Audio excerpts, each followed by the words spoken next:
ফিরে এলাম বিরতির পর। নজর রাখবো অন্যান্য খবরাখবরে। রাজ্যে দুষ্কৃতী হামলা এবার অহরহ ঘটছে। হামলা হুজ্জুতি প্রায় প্রত্যেক দিন লক্ষ্য করা যাচ্ছে। যেখানে একদিকে চুরি, অন্যদিকে ডাকাতি, একইভাবে হামলা দুষ্কৃতিকারীদের প্রায় প্রত্যেক দিনের চিত্র এবার ফুটে আসছে।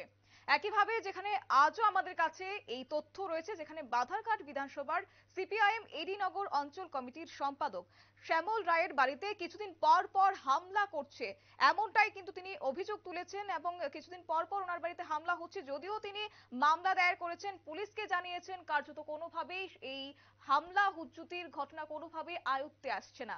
একইভাবে গতদিনও লক্ষ্য করা গেছে, যেখানে এই বলা যায় বাধারঘাট বিধানসভার সিপিআইএম এডিনগর অঞ্চল কমিটির সেই শ্যামল রায়ের বাড়িতে আবারও হামলা করেছে দুর্বৃত্তরা। ফলে একটা আতঙ্ক ছড়াচ্ছে এবং পাশাপাশি তাদের পরিবারের মধ্যে একটা আতঙ্ক বিরাজমান রয়েছে। যদিও শ্যামল মজুমদার তিনি জানিয়েছেন যে তিনি দুষ্কৃতিকারীদের হামলা করে তবে কিছু নামধাম দিয়ে মামলা দায়ের করেছেন। তবে কি বলছেন আদতে একটু শুনবো।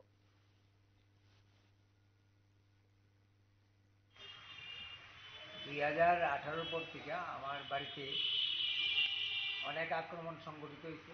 এগুলি নিয়ে সেটা যারা যারা এই আক্রমণ করছে তাদের বিরুদ্ধে পুলিশে মামলাও দেওয়া আছে। তো মাঝখানে কিছুদিন এই সমস্ত হামলা উদ্ধতি বদ্ধ আছে। ইদানিংকালে আমার বাড়িতে অন্তত 7 থেকে 8 বার দফায় দফায় বিভিন্নভাবে হামলা উদ্ধতি চলছে। সরস্বতী পূজার দিন থেকে শুরু করা গতকালকে রাত্রে পর্যন্ত গভীর রাতে গাড়ির মধ্যে ইট বোতল এই সমস্ত ঢুকায় নিয়ে আয়া আমার বাড়ির উপরে। কারণ আমি সিপিআইএম পার্টি করি, এডিনগর লোকাল কমিটির সম্পাদক আমি,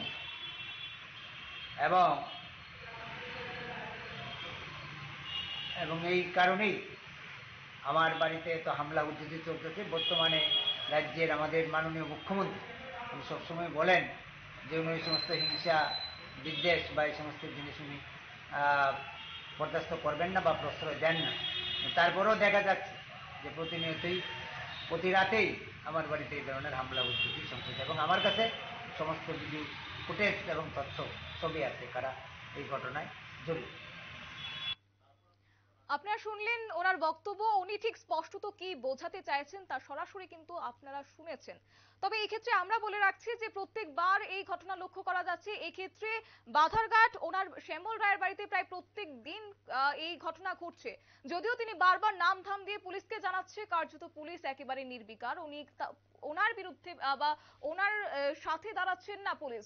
একেবারে জনমনে ক্ষোভ বিরাজ করছে এই নিয়ে, যেখানে বাধারঘাট বিধানসভার মাতৃপল্লী এলাকায় শ্যামল রায়ের বাড়িতে কয়েকদিন পর পরই এই ঘটনা ঘটছে। তবে এই ঘটনার পরিপ্রেক্ষিতে তার পরিবার একেবারে আতঙ্কগ্রস্ত অবস্থায় দিন কাটাতে হচ্ছে। যদিও পুলিশ কিন্তু একেবারে কিছু বলছেন না, সেই অভিযোগটাও কিন্তু তিনি আজ তুলে ধরেছেন সংবাদ মাধ্যমের মুখোমুখি হয়ে। নিয়েছে ছোট্ট একটি বিজ্ঞাপন বিরতির সঙ্গে থাকুন।